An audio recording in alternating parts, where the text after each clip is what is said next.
So this one, I always gotta do my disclaimers before we get started. Exercise is medicine. I'm navigating these cords here. And I'll kill myself. So everything we discussed today is from me, not Representative Esplanade. So that's a disclaimer.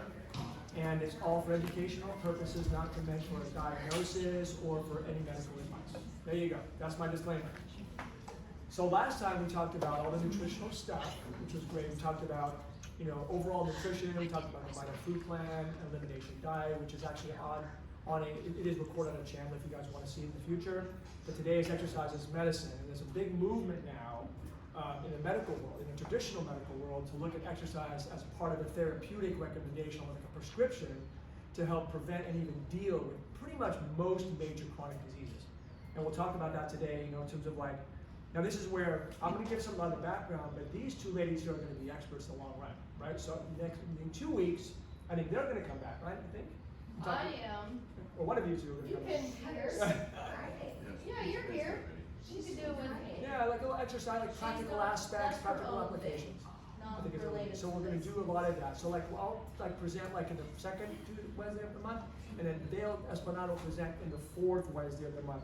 So I'll be doing my stuff once a month, and then they'll do their stuff once a month. So it'll be nice. It'll be like a marriage of academic information and then practical applications. That's the all right.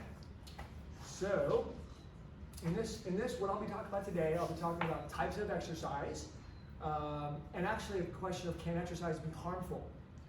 Exercise general concepts, nutrition for exercise, the basics for it, and then some good old take-home messages and references.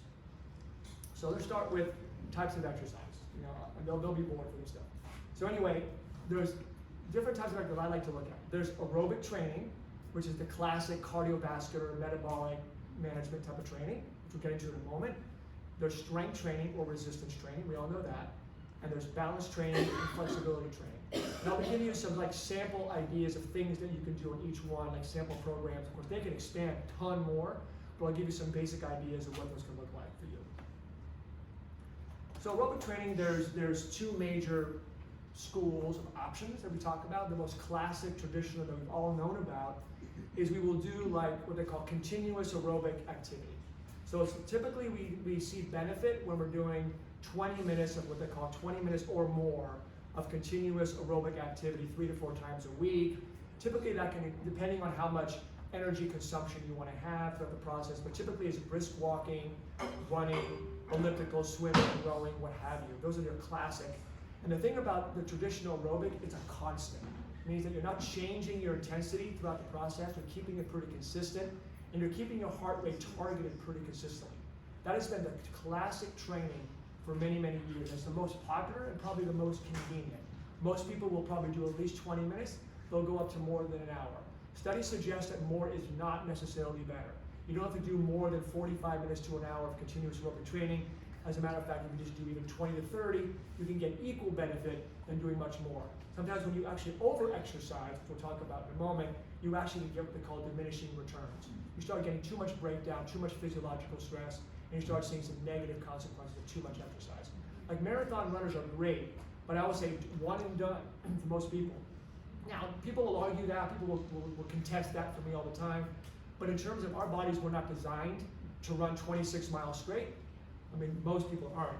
It's a feat that people will do, but for health benefits purpose, for purposes of being healthy, sometimes less is more. I don't mean less nothing, but less is more when it comes to the extreme. Now, if people ask, well, what's a reasonable target when I'm doing continuous aerobic exercise? And the classic teachings for the last maybe 20, 25 years has been looking at what they call 60 to 80% of your maximum heart rate. And there's now different formulas to calculate that whole concept, but the traditional way of looking at it is you take 220 minus your age. So let's say you're 50 years old. Then you would say, okay, my target, my maximum heart rate, which is the most that I can do, is probably going to be close to 170. That will vary from person to person. You often know if you're on beta blocker medications, that heart rate will be lower. You will never be able to get that heart rate. But actually, how is the higher you could achieve a better heart rate, I mean, the higher your max heart rate is, probably the more resilient you are and the more healthy you are in general. But let's just say 220 minus 8 by 50 is 170. you would take 60 to 80% of that target heart rate, and that's a good zone to be for just general cardiovascular conditioning. Just multiply 0.7 times 170, and whatever that ends up being. It's like probably 115 or something like that. So that's what people have traditionally done. More recently, people talked about doing forms of like high intensity interval training, HIIT. And they do that like a Tabata, for example, right? Well, high intensity interval training, and if you know on all the machines, and Mariah can show you the machines, they have something called Sprint 8 on the machines. I like that. I've never seen a machine that actually has Sprint 8 on every single machine that we own. And what it basically is, it's HIIT. And you kind of say, well, what does that mean when I say HIIT? It means I'm doing a very short burst of high intensity, almost maximum capacity intensity, about 30 to 40 seconds. Typically you cannot sprint more. We don't have enough muscle energy storage to sprint more than 30 seconds. So like athletes are running 30 seconds, they can't sprint for more than 30 seconds, they're depleted. So in this case, you might just do, let's say, an intense or sub-intense high intensity activity for about 30 to 40 seconds. On the Sprint 8, it's 30 seconds, followed by a minute and 30 or 90 seconds of a much more lower recovery-based process. Typically people will do, that's a 2-minute cycle, people will do that 8 times. So in the Sprint 8 machine, it warms you up for about a couple minutes or so, and it cools you down at the end for a couple minutes. So it's really like 60 minutes and then 2 and 2 on each end is what it is. And so this option is becoming very popular because the data is really starting to be strong on it. When you look at continuous aerobic training, you're actually burning energy mostly during the time of exercise. But once you actually start continuing to stop exercising, the energy rate of consumption or burning, like going from 4 kcals per minute or whatever to 9, that starts to drop dramatically. You start to recede back to normal relatively quickly. Whereas when you do HIIT training, the study suggests that you continue to burn further and further out. Like your body's still recovering and trying to do things to rebuild energy. That goes on for a longer period of time. And they found that in studies comparing continuous cardiovascular training with HIIT training, even with weight loss, cardiometabolic conditioning, really 45 to 50 minutes or so of aerobic training is equal to about 16 to 20 minutes of HIIT. You get the same benefits. And you might get better metabolic, like body composition changes associated with HIIT training than you would with cardiovascular training. And as we get into weight loss, you'll realize that you need more than just cardiovascular for weight loss. You have to have resistance training. Otherwise, you will not be able to get a significant weight loss long term without doing resistance training. So what are the benefits? Why do we do all this crazy aerobic training? Well, one thing we learned from exercise physiology is that there's ways in which our body will adapt. As we work harder and deliver more energy to the system, and the need is higher, we've got to extract more oxygen in our muscle. So we get improved peripheral oxygen at the muscle level, extracting from the blood and utilization at the muscular level. Now, what's interesting about exercise is what we call task specific. Means that I can be a great runner, but it doesn't make me a good swimmer. Like this study's looking at runners, and they put them in the pool, and they're like, floundering. They can swim. They just were like exhausting. I go, what is this? Why are you exhausting? Because activity is very specific. The type of motor control movements you do are very specific to that movement. The brain controls very specific muscle movement patterns.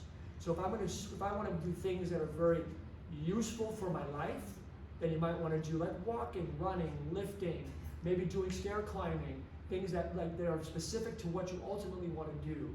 So that's why exercise has to be personalized. It can't be. Not that you won't get any benefit from swimming, you do. But I'm saying is a lot of the adaptation is specific to that activity. And so peripheral adaptation was being able to extract oxygen from my muscle is more efficient in younger people than older people. Everything. So that means you can't. Surprise, right? That's efficient, right? But what happens to what another way we do? So what happens as a heart contracts, right? It's called the stroke volume. How much volume is emitted every time the heart contracts? It's a fixed amount, right? But then what happens is when you start to get exercise, you obviously have to contract harder and faster and so forth. Your adrenaline's kicking in. When you exercise and you adapt, your stroke volume actually goes up, even at rest. So you're actually pumping a greater percentage. Normally we're about 55, 60% of what's in our heart is pumped out with each stroke volume, with each beat. Well, that gets much more efficient with exercise. And when we start exercising, the heart is actually pumping much more efficient and much stronger. So there's more blood coming out per pump than it would be with untrained. And that's a great way, as we get older, that's probably the major way adaptation occurs. There is some peripheral adaptation, don't get me wrong, but it's that it's much better in younger people. So younger people have more ability to adapt in both ways. So what happens? Also, our muscle is one of the biggest organs in our body. People think, well, the muscles are for moving. No, actually, muscles are probably one of the biggest organs that control our metabolic adaptation, meaning that with diabetes, right? What happens is when you start to exercise on a regular basis, typically aerobic training, for example, you will find that the muscles mechanistically will take up sugar much more effectively during exercise and for 48 hours after the termination of that exercise. That's why you need to maintain aerobic at least every 2 days. Because what happens is you look at blood sugar control for diabetics, they'll find that they'll get a good control in the first 48 hours and then it will start to peter off if they don't exercise, right? And this is insulin independent. Means that insulin controls blood sugar movement, right? We talk about that. But irrespective of insulin, the muscle creates more vesicles to pull sugar out when it needs to, irrespective. So obviously it makes insulin seem like a better champion, with better sensitivity, but the effects are insulin independent. So that's the key about it. That's the key with that. So you get much better control of blood sugar and diabetes. And as a result of that, you get a reduced risk of cardiovascular disease, heart attacks, strokes, cerebrovascular disease, and also there's so many different effects that exercise have on other systems, like mood, immune, cognitive, bone, metabolic, neurologic, all those things as well. And there's so many different mechanisms by which exercise occurs.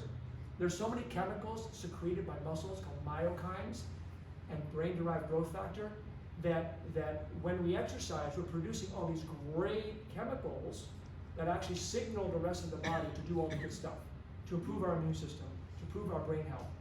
In studies looking at, for example, dementia, or mild cognitive impairment, people who exercise had a lower progression of Parkinson's and a lower progression of dementia. Because think about it, the brain and muscles kind of work hand or marriage, working hand in hand. So the muscles, when you think about running away from a tiger, right? I better produce some brain-derived growth factors so my brain can tell my muscles to continue to move. It's really almost evolution. So that's why we need exercise is one of the biggest stimuli for preventing brain atrophy, which is shrinkage of brain. That's key. Yeah. Now I'll get into more of what happens exercise. What about strength training? So most people actually, it's funny, I go to the gym and I'll see a lot of people do great cardio, but they're not hanging out with Mariah to do the strength training. And most people don't know what to do. They get intimidated to do strength training. And strength training is probably one of the things as we get older that's very much recommended, because what does strength training do? Heather will talk about bone density, right? Especially weight-bearing activities. For example, we talk about the 3 biggest things for weight bearing are going to be like trampoline, jump rope, running, deadlifts. Those are the things that actually increase bone density. And she'll talk about that. But the idea is you need to do resistance training in general because you're building muscle. And when you build muscle, you build metabolism, right? And you build the ability to maintain metabolism, which maintains your weight. And also your just general fitness, your general conditioning, your general mobility, your general balance are all better when you do resistance training. So the question is, there have been so many theories about, well, how many reps do I do? How many sets do I do? And the answer is, it really depends on who you talk to. Depends on which authority in the world you talk to, right, on this. And Mariah's finishing up a master's program, and she probably is much more cutting edge on this stuff. But they talk about, like, the classic is, depending on what your goals are. If you want to increase, like, power, like you want to increase, like the world's strongest person, right? They're doing what they call 1 rep max. They're just doing like maximum 2 to 3 reps and just pushing the hell out of it, what they're doing. And that's all they're doing. They're getting bigger, but if you really want to get muscle hypertrophy, which is like the definition, to get bigger and stronger, typically about 8 to 12 or 6 to 12 repetitions typically is what people tend to recommend. And it has to be that you're getting to the point where the last 3 are like, uncle, right? Otherwise you're not. You're not going to get benefit, because if you don't push your system, then your body has no need to adapt. It'll de-adapt, right? In the beginning, you don't want to do that. In the beginning of strength training, you just want to get into the rhythm of it. And actually, most of the strength gains you get in the first 2 weeks have nothing to do with your muscles. It's your brain. It's called motor control. Most of the neuromuscular, it's like your brain becomes more efficient at making the movement. You have not changed any, if you look at the muscle fibers, they barely changed, but your neuromuscular adaptation has changed. And then after that point, you start seeing now the muscle gets bigger, metabolically it changes, the biopsy still changes. That's what's happening. But they think that about 8 to 12 or 6 to 12 might be an ideal. There's arguments on that. But the key thing for all of it is it has to be tiring. And it has to be the point where you're pushing it. Even if you're doing 20, 18, 19, 20, you gotta be a little harder, right? So that's one way to think about it. And you only want to exercise most major muscle groups in a balanced fashion. I mean, for example, and Heather and you know, I are really good at this. You know, for example, if you're doing a push, you gotta do a pull, right? If you're doing it up, you gotta put it down. So because you still have balance, right? And they'll delineate that in more detail. And you have to think about there's 2 phases to contraction. There's the shortening phase, like if I do a chest press, I'm shortening my muscles, meaning that the muscles are actually coming together and shortening and making the length of that muscle shorter. That's called concentric. But then most of the actual damage of the muscle, most of the adaptation, seems to occur, a lot of it, during the lengthening. So for example, if I do a chest press, don't just go on the machine, don't go through, honk, don't let it go back down. Actually give about at least equal amount of time, 50% of the time should be on slowing it down. Because you're actually taking those cross bridges and you're actually almost like ripping, right? And actually that's why you get soreness, right? So the idea is you want to do the concentric and the eccentric about equal amount. And some people have argued do the eccentric even slower. Like they do a push-up and they do a push-up and go, we've seen that. They go really slow down, they go up and really slow down. And that is hard to do. It's hard to do a lot of reps that way. But the idea is try to make the last 3 a little bit more tiring for you, almost like you're feeling the burn, and then definitely emphasize the lengthening phase of those activities. And of course, never forget the backs, the glutes, the abdominal muscles, and so forth and so on, the core, because it's so important to work on core, as we know. So what's the benefits of strength training? Well, we definitely increases muscle bulk, obviously, assuming if you do the right type of stuff.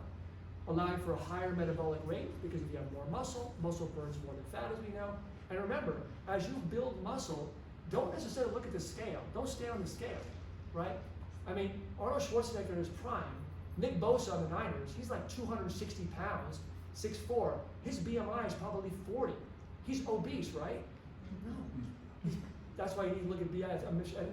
And I think you have a BIA machine. She has a BIA, so you have like some body composition analysis, which actually Mariah has, which can allow you to determine how much body fat you have. It's not very accurate, so I don't use it. Yeah. We gotta get the second machine. Yeah, I need a better one. The one I have is We need to buy one. It's worth it. We'll give you a different reading for each. Yes. Right. So what they use now is called bioimpedance. It's like we bought at Sutter. It's expensive. It's part of a philanthropy event. We spent $15,000 to $20,000 on it. And what it does, it shows you all your body composition. And not only that, it shows you how much visceral fat, which is your belly fat we talked about, to the liter. Like you got a liter of visceral fat based on your size, and they compare it to MRI and DEXA, and it's 99% accurate. Right? To show you how detailed. It tells you how much extremity muscles you have on each extremity, whether you're average for your age, above average for your age. It's really a cool machine. I think it's like that, right? I think we should. But I think it's really valuable. It's a good one. So Mariah, we need to push. I know, I'm like, Jay, give me your credit card. That's right. Yeah. But we can get some good ones for that too. So what it does, increasing muscle mass allows for higher metabolic rate, which is really important for successful maintaining weight loss. It improves, again, the same, like aerobic. People don't think about this. Like aerobic training, it will also improve your insulin-independent muscle sugar, muscle glucose uptake. So again, it'll help your pre-diabetes. So if your A1C is 5.7, which is that blood sugar thing, with exercise over time, if you're not overdoing it, you might see it drop to 5.5, 5.4 in 3 months. That's real. That's data-driven. And again, the effects are about up to 48 hours. So by doing exercise, you get the benefit of the blood sugar control, regulation, for up to 48 hours. Again, excellent for bone health, muscle mass, brain health, metabolic health, cardiovascular, you name it, everything. They even found that people who exercised who were on chemotherapy for cancer had better outcomes with their cancer treatment by exercising. Not killing themselves, it may be low level, but it's real exercise nevertheless. Now, I think one thing I do want to mention, as we're getting all these wonderful exercise programs, sedentary activity is the new smoking. Right? You cannot. This is amazing data. I mean, like, you could, if you're really active. We exercise a lot. We do a lot of exercise, but we're not active in between. Right? There's a lot of us are, frankly. You know, we're on a computer, whatever, watch TV, whatever. That sedentary activity has a greater negative effect than the positive effect of exercise. So it's almost like if I had to choose, would I rather someone be like, you know, gardening, walking, standing, sitting, moving all day and not exercising formally, or someone who exercises really hard, but is sedentary the rest of the day? I would take the active guy anytime. That's why the blue zone people do well. They don't exercise. I mean, they are active. They don't formally go to the gym. We have gym training because we have an environment, we have a society where we tend to be sedentary. But if you're a construction worker, you're a gardener, you're a landscaper, these guys are moving all day long. They technically, I mean, not that they should exercise, but they are getting a lot of activity that is, in a sense, superseding the benefit of pure exercise with a sedentary behavior. So just keep that in mind. So for strength training, what would be like an example of program suggestions? And again, Mariah and Heather will really on Heather to dive in, because this is just, I can say generally, but it doesn't mean anything. It's personalized. And that's why Mariah can really get into the details about you guys, which is important. Because as we get older and we have different back issues, knee issues, hip issues, you may not know what you should do or what you should not do. And technique really does matter. And I think when we start getting into going to the gym and just kind of just jumping on machines, unless you're pretty healthy, you might find that you end up injuring yourself without knowing. And the more that you get some general, even if it's just a few sessions of training to get you going, the better off you're going to be, because then you can then drive it yourself better, because you'll have knowledge. And once you have knowledge, you can make some adjustments yourself, but without the knowledge, you end up sort of putting yourself out for 6 weeks. And that's happened. We've had people in pickleball come out and, you know, who just never played before, they started playing, and they tore their Achilles. And really tore their Achilles. So small change, small sort of preventive techniques can go a long way to prevent injury. But in general, what are some good principles? People have done different ways. But I personally would perform upper body and core resistance training at least 2 days a week, right? So what you have is you can do all your exercise in one day, which is I used to do, which killed me, or you can try to divide it up a little bit, right? Mariah sees that. I'm on the floor. But so I think what you try to do is you say, well, let's say I do upper body, you know, I do 2 days a week, and typically you want to separate it by at least 48 hours per muscle group. So if I'm doing the biceps and triceps, whatever, I got to do that on Monday. I cannot do it again earlier than Wednesday, because otherwise what happens is they found that it takes 48 hours, at least 48 hours, to gain the same strength back, to recover.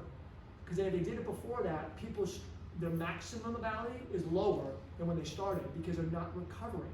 And it's the recovering that matters. Because when you recover is when you rebuild.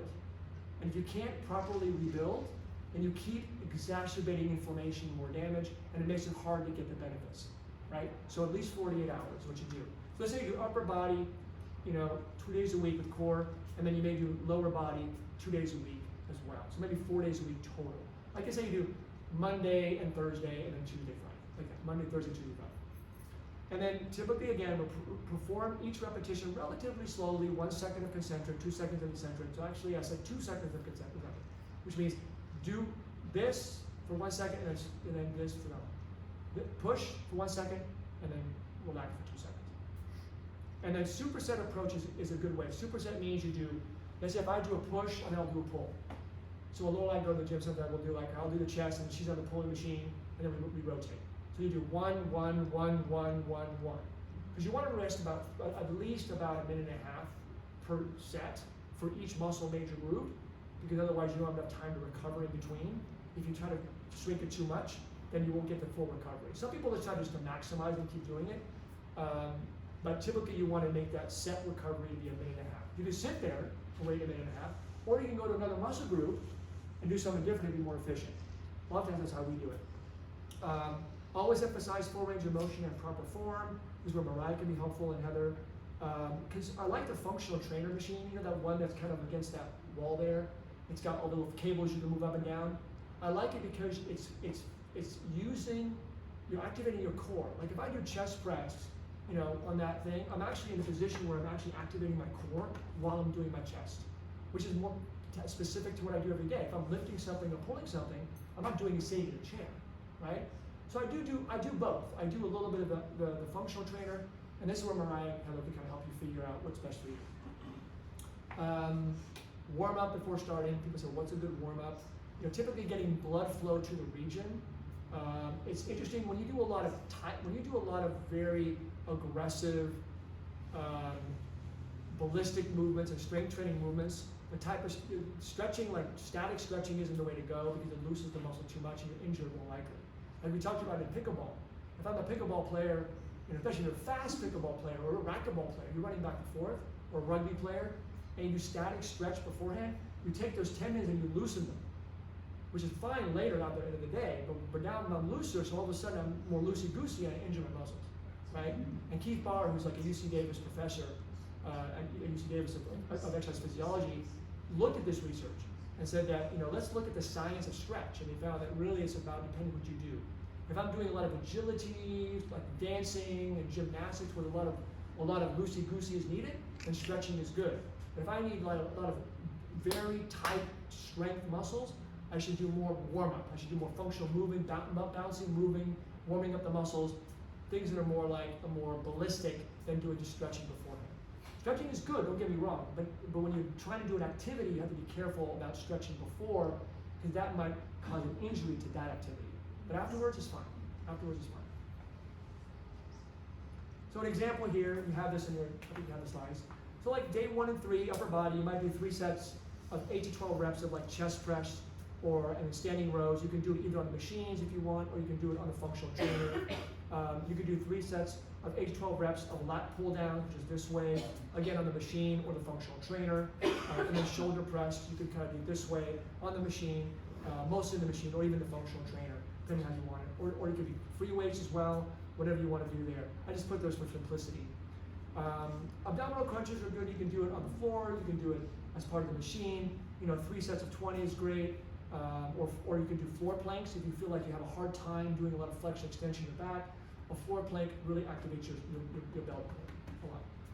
And then back extension, or you know, you can do therapy ball, Roman chair, anything you want to extend your back as well. So that's just a general, very non-personalized recommendation, okay, suggestion. And then on the day 2 and 4, lower body, you might just do, for example, squats, which is like in the functional trainer where you can grab the bottom of the cable, you can do like a full squat. It gets your glutes, it gets your quad, it gets your back. You can do calf raises. You can do the hip abduction machine, which I really like on the functional trainer because you can put the ankle strap and go this way. I saw Mariah doing it today on one of the people. And also abduction, which is the opposite. So abduction means coming out this way. Abduction is pulling in that way. You always want to balance them. And again, you can do leg extension, you can do curls. All that can be done on the trainer, on the machines, whatever you really want to do, whatever works for you counts. That's key. 3 to 4 sets typically is what's recommended by most people. And then what you may have noticed here is in most of these I've done what they call compounded movements. It's like the most bang for your buck. A compounded movement is if I do a chest press, I'm not just isolating one muscle. I'm actually getting my deltoids, my triceps, and my pecs all at the same time. It's a gross movement. Some people want to really get some definition on specific muscles, then they isolate. They might do a bicep curl, tricep curl. They might do a leg curl this way only. So those are more like isolated muscles. Those are good too. But again, what I like about these, it's time efficient, a lot of bang for your buck, and you can get most of the muscle groups well expressed, which I like a lot. So I think this is probably a reasonable way to start for a lot of people. And you can always start with 2 sets, you can do less reps, you can do more reps. It doesn't really matter. At the beginning, just do it. And as you start getting comfortable, you can start making changes, and this is where the personal training can help you with that. Now, another thing is balance training. I think one of the things that we tend to forget, there's a good balance class here. One of the things we forget is that as we get older, our balance kind of goes south quickly. And then that's one of the biggest things of fall. So balance and strength are one of the biggest correlators to, we'll say, orthopedic health, we'll call it, right? Not getting injured. So what does it do? It enhances agility and overall physical functionality. It prevents falls, which is one of the biggest causes of morbidity and mortality as we get older, always. And there's very specific exercises and or you can partake in a physical activity that enhance balance. So for example, I can either do balance exercises, specifically, like in the class, or I could do something that may enhance my balance. Dancing, tennis, racquetball, pickleball, basketball, dance, tai chi, right? So you can do any or all of the above. They will all affect balance. Now the only reason I'm careful about saying do all the sports is that if you have a balance problem, don't start with sports. Start with make it guided, start with a balanced class, start with strength training, and they'll give you some suggestions to prevent injury, and then go to the sports. So, what are some of the suggestions for balance? So, to complete I'm going to give you these lists. I'm not going to go through all of them because you'll have them. But for balance, a lot of things that I like to do. My training was in neurological rehabilitation, so I kind of really love balance a lot. But to complete the exercises, all you need is a safe open space, a half dome, and they actually have that. You see a little half dome there in the back there? And you can go, that big, right? Half dome, and even a rolling chair. A rolling chair, so you can kind of like a desk chair. So if you choose to do the last series of what I'll tell in a minute, you'll need a soft, bouncy ball and a partner, which we'll talk about in a moment.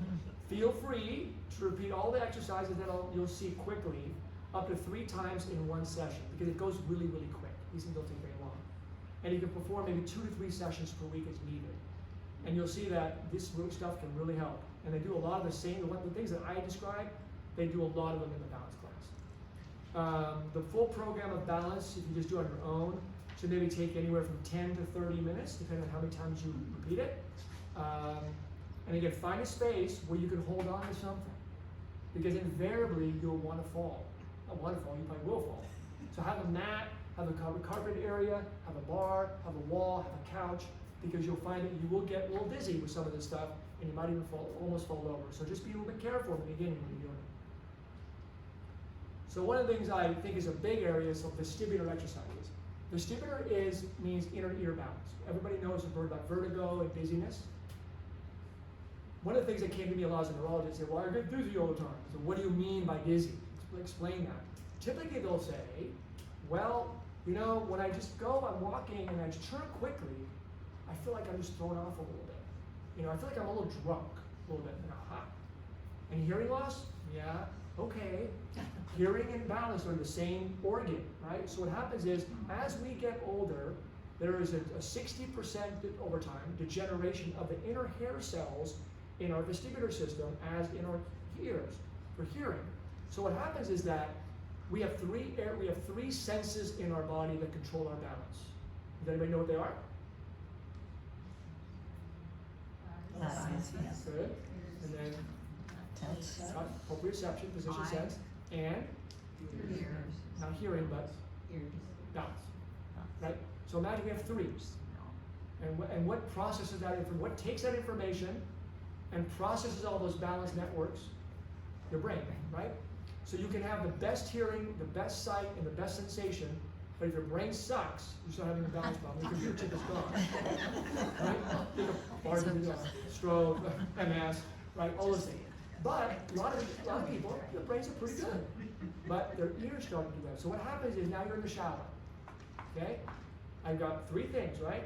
I'm in the shower. I'm already kind of on a slippery surface. Uh-oh, position sense is starting to go. I close my eyes. Uh-oh, vision's gone. What's left? Inner ear. Well, that sucks. That doesn't work either. All of a sudden, you start to fall in the shower, right? So what I always do is I assess these 3 systems in people, right? And very commonly I'll see many things wrong. Cataracts, peripheral neuropathy, inner ear problems. Well, that's great. I wonder why I'm steady all the time, right? So understanding that you have 3 areas, 3 sensory systems that will feed into your brain to help control your balance, okay? But the vestibular exercises are nice because it's a common problem as we get older. It's almost like if I drink, when we get older, a lot of us will say, you know, I cannot tolerate much more alcohol than I did when I was younger. And you say, well, that's because of metabolism. Maybe, but a lot of the times alcohol will lodge into the inner ear. And then the next morning, after you're no longer intoxicated, there's still alcohol in the inner ear, and it slowly exudes out. So you can still be dizzy the next morning, right? So if you already have a balance problem to start because of an inner ear vestibulopathy with age, you will find that you will get dizzy a lot easier. You'll be like, oh my God, what's going on, right? And if you have other brain issues, of course, then that's going to make it worse too, because it affects the balance in general. So what can I do? Well, I can do what we call vestibular rehab. So what happens? So what do I do? So for series 1, what I have people do is while walking, and they do this actually, while walking, you focus, let's say I want to focus on the water over there, right? I would basically walk forward, and I would keep my head in a horizontal, vertical, and roll plane. So what I do is I'm moving my head horizontally, vertically, and in a roll plane, because those are the 3 different systems we have. But I'm walking straight the whole time. Now what's going to happen when you do that? Right? And it's going to feel, oh, I hate doing this. It feels horrible. I feel dizzy. Good. That's the idea, right? If you're not moving your head enough, you don't feel dizzy, and then you're having problems. So you kind of do that for about, for a while. And you can also do another one where you're, in addition to doing that one while you're moving your head and keeping your eyes peeled on that. A lot of times if I'm walking, I'm just talking to a friend of mine, right? I'm talking to Laurel, I'm talking to Cheryl, I'm not looking at the distance. What if so I'm going to start walking, and I'm going to look this way, I'm going to look that way, I'm going to look that way. I'm just going to move my head back and forth and try to continue to walk straight, right? So on one hand, I'm keeping my eyes peeled, which activates my inner ear, but I'm also activating my proprioceptors in my neck that feed into my brain to make sure that I'm still able to walk straight, right? So if these things are hard, that's good. They're supposed to be hard. That's the idea behind that. So that's a series 1. Series 2 is kind of interesting. That's the rolling chair thing. You're sitting in a rolling chair. For a moment, you keep the chair stationary. You extend your hand in front of you like a thumb, in front of you like this. You focus on your thumb. Then what you do is you're in a rolling chair, and you're doing this, right? And what's happening is you're doing this, you're keeping your eyes peeled, right? And you might find, well, that's not that simple. If I have inner ear problems and I have balance problems, I may not be able to maintain my focus because my eyes are connected to my inner ear, right? I'll go, oh, what's going on? Can we stimulate? It's called suppression, and that's something that's important to do as well. And that's done in a rolling chair. You can do it in one way and the other. If you just do it in one circle, you're going to get dizzy, right? We go back and forth, and if you do this, you really won't get that dizzy. You'll just go back and kind of cancel it out. So do that a little bit as well, and that's one. Another thing you can also do is for just general balance exercises. That was sort of vestibular, right? These other exercises that I'll be describing in a second will serve to challenge the whole balance system, which includes the 3 primary sensory systems: the visual, the vestibular inner ear, and the position sense proprioceptive in my legs and feet, as well as the brain, the central processing network, which basically is the forebrain, the basal ganglia like in Parkinson's, the cerebellum back here, everything, the whole part of the brain that's important in balance. And so a lot of times people will have, like I said before, many people are going to have a variety of different problems. They're going to have a little bit of neuropathy, they're going to have a little visual loss and vertigo, so they're going to want to try to challenge the system as a whole to make sure that they become more and more efficient. And again, the brain and the nervous system are very plastic. They can change, even with conditions, they can change and get better. We've seen patients with stroke, after 2 years of static, they haven't changed, you put them on a body weight support treadmill with walking and stuff, and they start walking again. So the idea is that the brain is very capable of learning and reorienting and reorganizing really nicely. So what can we do in general for just general balance control? So in this series 1 minute total, you'll stand on one foot in front of the other. So the idea is you try to stand one foot like this and foot like that. I'm doing kind of accordingly, like this. So I'm like that, right? And you try to stand still. We'll take that before. Eyes open, then, eyes closed, right? Ooh, that's a little more challenging, huh? Right? All right, and try to keep balanced, right? Because now your base of support is low. If it's a smaller base of support, your center of gravity is going to move. you're gonna really have to rely on that position sense, that inner ear, you're gonna have to rely on a lot of stuff. They're gonna have to wake up, because now you're not, because if I'm like this with 2 feet apart, it's not that hard for most people. But if I start getting closer together, and then one leg, and then in front of the other, oh my God, my base of support is gonna be, so my center of gravity is gonna easily fall back on one side or the other, okay? So you stand on one foot, front of the other, heel of front touches the other, hold it back, so in other words, the heel of front touches the toes in the back. Keep your eyes open, first, try to keep balanced, do the 50 seconds. And then the next one is to do the same thing, eyes closed if you can. The other thing is to do is stand with one foot in front of the other, and keep your eyes closed, like I said earlier. So that's basically eyes open, eyes closed. 15 seconds at a time. Another one, series 2, will be to stand on one foot, right? Keep your eyes open and try to keep balanced. Do this about 15 seconds on each foot, okay? You can, right? That's easy to do for most people to do. But you're surprised, as we get above the age of 65, only about 50% of people can stand on one foot for greater than 10 seconds. That's it. It's not very long. No, but you can prove it. That's the beauty, right? Now the other thing you can do is say, what if I stand on a half dome? Right? Now it's a little bit different. A half dome, and I'll do this is challenging, because now you're starting to do where the dome is really unstable. It's challenging approprioception, right? It's more bouncy, right? You first stand on 2 feet. Okay, I can probably do that. But then try to stand on 1 foot. That's really hard. Most of us probably can't do that, but at least you can start with the 2 feet and see how that works. Keep your eyes open, and if you really can, with 2 feet, get close to something, and then see if you close your eyes with the half dome. You'll be doing this a lot, right? Yep. Can you stay up? Okay, and that's really going to challenge your system. Now again, it's not dangerous, because as long as you got that bars next to you, just kind of have your hand around it. If you're not, just grab it. Really simple. It's not that funny. Or have maybe if you work with Mariah or Heather, you can kind of just start by having someone there to try it. Really good activity to do. And then series 4 would be, functional reach. Functional reach is one of the things that we do to try to determine people's fall risk. It means if I'm standing my feet planted on the ground and I'm reaching forward, right, like this, without moving my feet and not falling over. The farther I can reach over without falling, the less my chance of having a fall. That's been correlated time and time again. So you can do those things. You can actually practice that. You can move forward, you can go to the side, you can turn right back.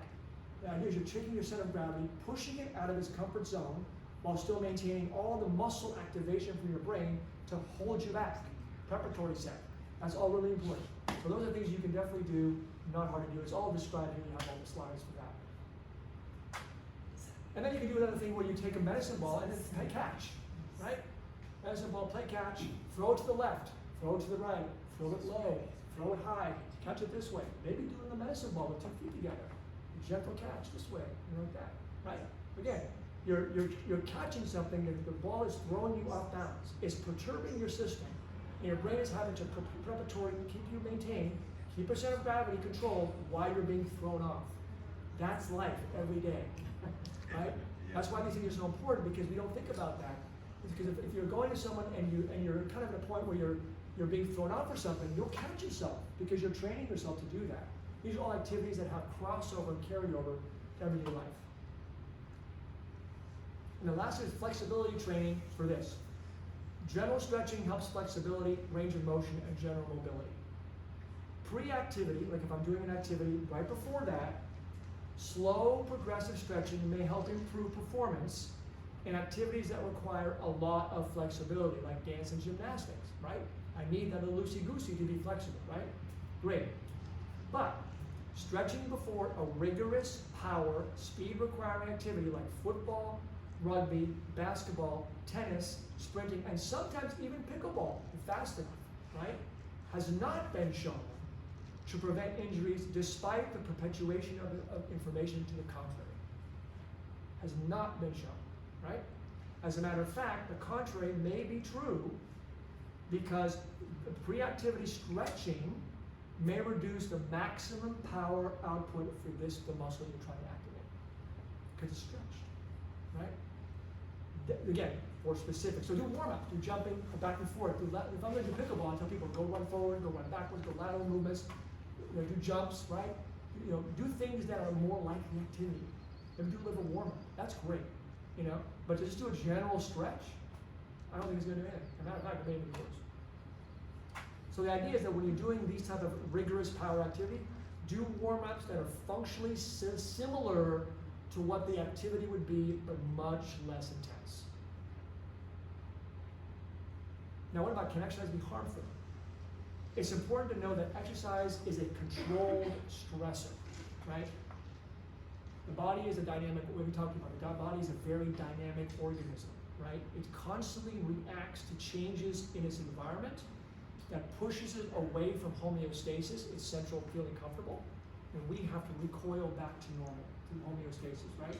So if we have never need recoiling, if our bodies never get stressed, never get strained, it will not be healthy. It will de-adapt and unadapt and get weaker and more frail.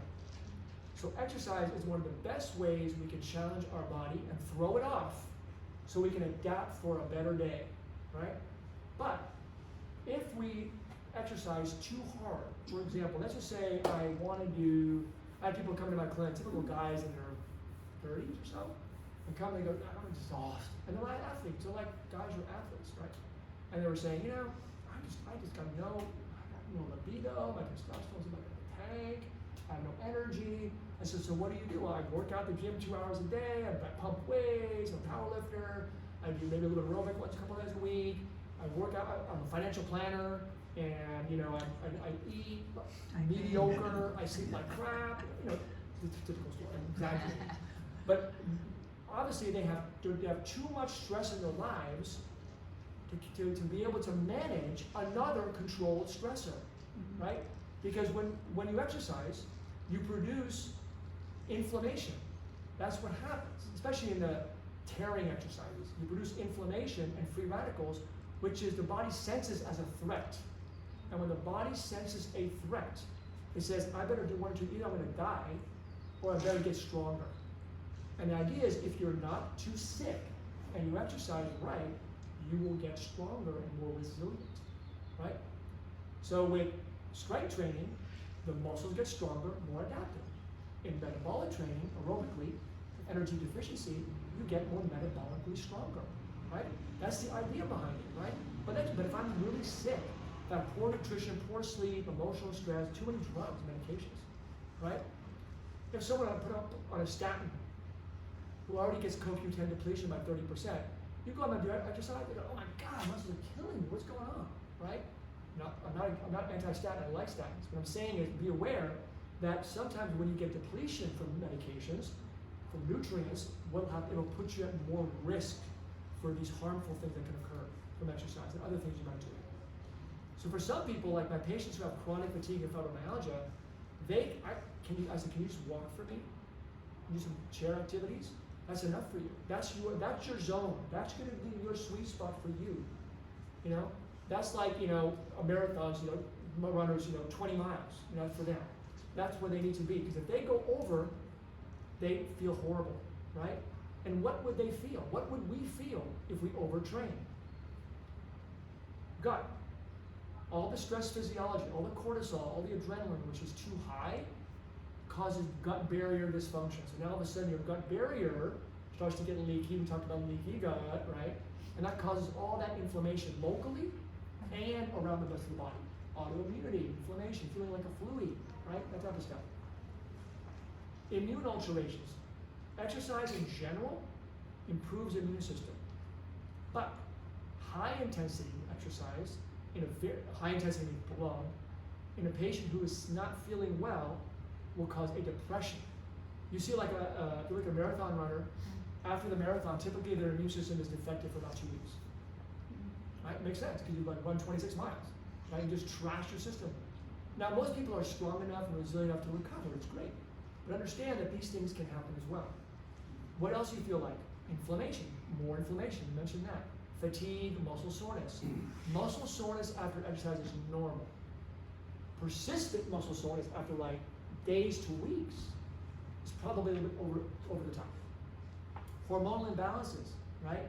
Like young 18-year-old female triathletes, right?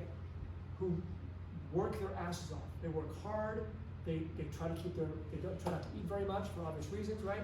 And what happens? They get hormonal imbalances. They get too much cortisol that gets out there, stress hormone. And stress hormone is the alarm hormone says something's going wrong. I'm going to forget about these other secondary hormones. I don't really care about estrogen. I don't care about progesterone. I don't care about reproduction. I want you to survive. You get no menses, you get osteoporosis, that's what happens, right? So those things happen. And in men, they get what? Low testosterone. Guys can get accelerated loss of testosterone when they overdo it too much, right? I've seen guys get 200 and what are you doing? What's wrong? You know? So you always have to go back. What are you doing? What does your balanced life look like? Or what does it not look like? And what are you doing to make sure that you can recover and repair well? And too much oxidative stress, too many free radicals that happen with exercise can accelerate chronic illness if you already have too much to start with. That's why I'm saying it's about dosing, it's about really finding your sweet spot. And sometimes, a personal trainer can help do that. So general concepts. Moderate intensity exercise can improve immune function and reduce the risk of dementia. Right? And can prevent the dementia from accelerating. And Parkinson's the same thing. Like Tai Chi and tandem biking have been shown to help improve Parkinson's mobility and motority. High intensity exercise, meaning that strong exercise can increase growth hormone release, which is good, as well as other anabolic hormones like DHEA and testosterone. And that has a health promoting effect. You know that. So like resistance training or weight training is really good at getting those big bursts. And also the muscles will produce brain-derived neurotrophic factor, BDNF, which stimulates the brain, as we talked about.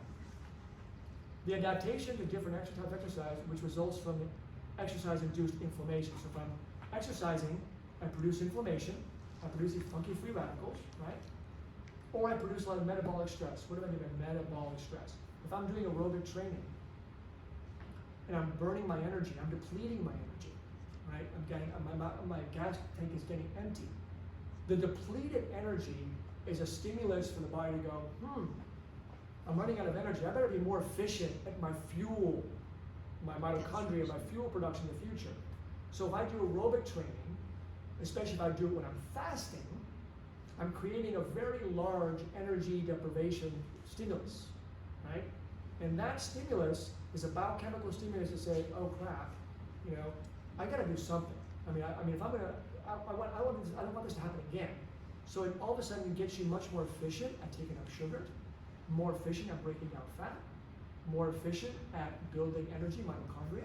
All that stuff that doesn't kill you, makes you stronger effects happen as a result of doing exercise, especially aerobically under fasting conditions. So for example, doing aerobic training after an overnight fast. You go to bed at night, you've had your last meal around 6:30, you wake up in the morning, you go to the gym, you're there around, maybe 7 o'clock in the morning, you do your workout, and then you go have your recovery. At that point. I'm going to do it. Again, sedentary lifestyle is the new smoking. It's not negated by exercise, so get up and move. So if they're not going to exercise, at least we need to get up and move. They found that just getting up and move reduces cardiovascular events by 20 to 30%, for example. So even that alone is really critical. Sustained high intensity exercise, not HIIT, like just doing really aggressive exercises for long term, can negatively impact the immune system temporarily, like a marathon, and can cause an excessive amount of free radical stress, inflammation, as we talked about, which can be damaging to the system. People talk a lot about, well, when do I do what? When do I do aerobic training? When do I do resistance training? Can I do one before the other? Can I do it concurrently? Do I have to do different days? And there's still a lot of conflicting research out there a little bit. I think what they're finding is that the chemistry of aerobic activity is very different than the chemistry of muscle building. They're like a yin and a yang, right? Because one wants to build muscle. And the other one, and you don't want to build muscle when you're energy depleted. You want to build muscle when you have plenty of energy, right? But the other one wants to strain the energy system. That's aerobic training. You're not going to build muscle doing that. So the question is, well, what do I do? If I'm going to do one and the other on the same day, am I going to be canceling each other out? And there's been some research suggesting that could occur, although now there's conflicting data on that. But what they're finding is that if you do, let's just say, an aggressive aerobic training, let's say you do a really heavy aerobic training, and then you jump on the machines and do your weight training, they're finding that for the more elite athletes, you're finding that you start to get muscle building for the first couple weeks, whatever, for a few weeks, and then it plateaus and plateaus and plateaus. It's something you cannot continue to build. There's something that you're getting some negating effect from having worked out aerobically before on the same day. But they found that what if you would reduce that intensity? What if you did like a 60 to 70% aerobic intensity activity? They found that when you lower that intensity, then you go to weight training, you do not negate the effect. You can continue to build. So intensity did matter. And they also found that if you did something like high intensity interval training, HIIT, which is a little bit different, they found that if you did that, it did not negate the effects, ironically. I don't know exactly yet why, but HIIT training is a little bit different. They found that that was able to sustain the ability for weight training. So what's the overall recommendation? Who knows? Just work out. But in general, for elite athletes, I mean, Mariah probably knows that, but elite athletes would say, try to do them on different days, if you can, ideally. If you're doing aerobic training, do it beforehand, do it lightly beforehand, and don't do aerobic training definitely afterwards unless it's HIIT training. So, and then this is all written down here, you can see that, okay? But it's a little confusing, but the bottom line is, if you can separate the days, do it. If you can't, it's probably okay. For most of us here in this room, probably doesn't really matter. But if you want to be a purist about it, go on the treadmill beforehand, do your elliptical bike beforehand, just do a nice little 20-minute, not too hard, and then go on the machines, or whatever. But don't go crazy, and then go on the machines afterwards. And then you might find that your effort might be limited too. People think that maybe because your effort is not there, you're tired, and you may not be able to get the weight effect, but maybe just do it in a way that you're not trying to kill yourself before the weight training. Because weight training does require a lot of energy, it's hard, and sometimes if you're doing something too intense before, you may not be able to put in the effort you need to be able to get the results. So it could be psychological and that effect as well. I'll summarize this. We talked about quickly exercise when you are fasting, right? We talked about fasting is a good thing, time restricted eating, so forth and so on. When you do aerobic training, you are using energy very metabolically, very, very quickly. And you're starting to deplete your energy supply. If you're eating before you work out, that's a bad thing. You have less energy depletion. You're just now sustaining your more energy, you're getting more energy in your system, and you're not depleting as much. They found that could you get an accentuated effect? If you said, well, I do aerobic training after a fast. You think, oh man, I'm really tired. Some people will be, so they'll do it. But for those who can do it, they're finding that you might get a better benefit because your biochemistry is sensing that you're depleting your energy even more, and that energy depletion sensing is what turns on all the cool genetic stuff that makes you stronger. All the antioxidant, anti-inflammatory, all the mitochondrial repair we talked about before, all those cool things that happen occur maybe a little bit more so when you do aerobic training prior to eating in the morning, right? But you got to eat afterwards, right? Weight training is different. Weight training is a little bit more nuanced, I think. And they looked at some studies, recently I looked at some studies that talked about, when you do weight training, what type of protein, because you need a certain amount of protein to build muscle. We're always breaking muscle down and we're building muscle up. That happens all the time. But we have a net balance, right? If I'm building less than I'm breaking down, I'm going to lose muscle net. The opposite can occur. The idea is when you exercise, you're creating a stimulus to build muscle. But you aren't breaking it down, you're tearing it down, right? So what if I don't have the appropriate amino acids? What if the building blocks that build muscle aren't there? Can I build muscle? And they found that if people are really fasting and not getting enough protein in, really less than 0.8 grams per kilogram per day, body weight, they're probably going to have a hard time getting the net positive because they need the building blocks. The things that stimulate muscle growth are the amino acids, growth factors, and exercise, like hormones, growth factors, and exercise, right? But if I don't have the amino acids, I can stimulate all I want. All the chemistry turn on, but there's nothing there. There's no amino acids to do it. But they found that if people were to take a whey protein pre or post to weight training, especially elderly people, there's a study looking at that, they actually can get a pretty good benefit. They actually get a little bit of an enhanced benefit than getting no whey protein around it. I say whey protein because whey protein is the best balanced protein. It has a whole bunch of great proteins in balance, amino acids. And the amino acids that are most critical for triggering muscle building, you may have heard of the branch chain amino acids, BCAAs. The biggest one being leucine. Leucine, isoleucine, and valine. But leucine is the one that has the most studies. And leucine literally helps to turn on the chemistry that says, please build muscle. Yeah. And so they found that whey protein, egg protein, meat protein are better for that than vegetable protein or soy protein, for example. I'm not saying you should take a whole bunch of animal protein, but I'm saying is for targeting. If I want to say build muscle, it's okay to have a whey protein shake around the time of building, and it might enhance it. You may not need it. If you have good protein throughout the whole day, normal diet, healthy diet, you may not need it, I'm sure, but you can get a little bit of a boost if you have that, for example. So what about protein? What about body composition and all that? A lot of controversy.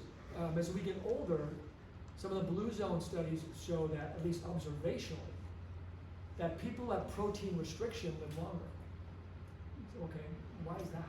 Well, protein stimulates anabolism, building. Well, okay, that's great, it builds muscle. The problem is that those same things that build muscle also build other things. Cancer, for example, right? So they're finding that you have to find a happy balance between both of them. And if you have too much animal protein is a very strong activator of mTOR, which is a receptor that actually turns on all these amazing things, to include growth of cancer. Not develops cancer, but it grows cancer cells. That's why in cancer we have to limit, certain proteins and sugars and so forth and so on. So we're saying, well, what's an appropriate amount? The general recommendation is that for general wellness, basic wellness, 0.8 grams per kilogram of body weight. So for example, if I'm 70 kilograms, which is about 150 pounds, then about 50 to 60 grams of protein per day is probably going to maintain me in an equal, as long as I'm doing what I'm really doing. If I know, it's like a lot. That's a lot. If I'm wanting to build more muscle, depending on the age, depending on who you ask, it'll vary from anywhere from 1.2 to 2.0, right?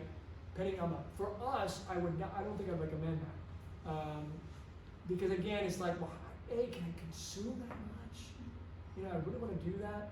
So I think 1.2 to 1.5, and Ryan may have learned something different, you can give me something on that. But I mean, it's really not 100% sure. Young people are not older people. Young people can do a lot of stuff. They'll go to 2 grams per kilogram, which is kind of overkill, but they'll do that, and they can do fine.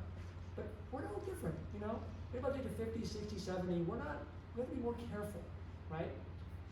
We actually don't respond to protein building as well as young people do. Young people respond to 10 grams of protein. They can build quickly at a given time. It may take us 40 grams, and it's still not as good. We have anabolic resistance. We're older, we don't build as well. So some people have argued, well, we should do more then. I said, well, yeah, but the problem is you do more, you got problems. So it's controversial. I think it's controversial in my book. I'm reading a lot of different things. But I would say, what I'm saying here is a reasonable range to shoot for.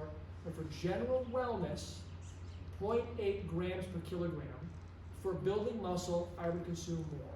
I think it's not a bad idea, if you're building muscle, to target something on the day of resistance training. You're going to do building muscle, and say you're going to go do a weight training program. Right before you go, when you come back, if you want to take a 30 grams, of like whey protein, and maybe 20 to 30 grams of like grape juice or something that has carbohydrates, that's not Right. and that would be something that we can do as well. But that might help boost it. But I don't think you're targeting. You're saying, I want this activity to occur for muscle building. I don't want mTOR all day long. I want that just for the time that I'm building my muscle so I can get stronger, and then I can just turn off as the day goes on. And then the whey protein at that time will help achieve that goal. That's what some studies suggest. A little controversial, but anyway, I'll take questions if you And don't forget about adequate fluid and electrolyte consumption like potassium, sodium, magnesium before and after exercise. People talk about supplements and so forth, and I think in general, with supplements, I think most supplement studies for exercise, the majority, have not been positive. They haven't hurt anything too much, but they haven't been positive for exercise, except for a few. Caffeine helps performance. Creatine helps build muscle and helps with stamina. And probably some like beta-alanine and a couple other amino acids. But again, I think just what does help is your overall lifestyle, your overall diet, right? I would say though, if you're taking a lot of supplements that have like vitamin C, vitamin E, so antioxidants in them, quote unquote, right around exercise, they found that too much vitamin C after you work out. Remember, what's happening in working out? Inflammation, oxidative stress, that's the signal that turns on change. If I take vitamin C and I cap that off, what I find is I feel better after my workouts, but I never really get stronger. And they found that vitamin C, people got a lot of vitamin C, they found that around exercise, they actually blunted the adaptive effect of training. So when I try to do as much as I can, I'll do my workout and take my supplements later. I do that, just so I don't confuse the issue, right? So separate them if you can. If not the end of the world. I'm saying in general, just realize that if you want to get the optimal benefit, then try to allow your body to get that free radical stress, inflammation, so you can get that triggering response. Because exercise long term will reduce inflammation, reduce oxidative stress because of all the genetic upregulation changes we talked about. In the time of exercise, if I measure my blood after exercise, my inflammatory markers will be elevated. I'll look horrible. Like, oh my God, what's going on with you? I just worked out. But if I go the next couple of days later, it changes. But long term, all these levels start to drop, and that's what you're looking for. Because the changes are more genetically mediated. Exercise in moderation. In addition to avoiding a sedentary lifestyle by moving regularly, incorporate aerobic activity, strength training, balance, and flexibility as much as you can into your routine. And if you can separate them, it'd be great. If not, we told you it's okay to do that. Ideally, if you can't separate them, try to do like a more gentle aerobic training before your weight training, or do something like HIIT afterwards if you want. But don't do an aggressive aerobic workout or something before you do weight training. Optimize nutrition and antioxidant protection in general through diet and maybe supplementation, but keep it in balance. Keep it balanced. Hydrate appropriately. Consume electrolytes, because you will deplete magnesium, sodium, and even zinc a lot. So make sure that you are getting that replenishment, not just free water. Again, one can consider consuming an appropriate protein, carbohydrate beverage on either end of resistance training, but that protein consumption timing concept may not be necessary to get an overall effect. If you want to get a little bit of a boost, it might help, but it doesn't mean you have to do that. But remember that you have to remember that most of the benefits of exercise are part of the rest and recovery process. So if you have too much stress, not enough good sleep, a lot of stuff going on, you may not get the benefit of exercise that otherwise you would. So look at your whole life as much as you can. Life balance is key, and it is especially critical when incorporating exercise into one's lifestyle. Optimal recovery is the key to successful exercise results. That's the key. Recovery is everything. And if one is new to exercise, or if one has a lot of physiological stress, and I already mentioned, it's better to start low and go slow. Always. And remember, any exercise or movement is better than nothing. That's the key. Even a slight change. Standing. In fact, studies of standing desk, because you go from like you're sitting, and you stand every 15 minutes. That's like amazing. That actually changes cardiovascular effects dramatically, like by 20-30%. Exercise snacks. Like do a minute of like quick running in place or running in place or jumping jack or something for like a minute, 3 times a day as a break, has a benefit. Anything is better than nothing. Anything. Here's some resources. What you got? They're all there for you. And then if you have any questions, you can let me know now. Thank you.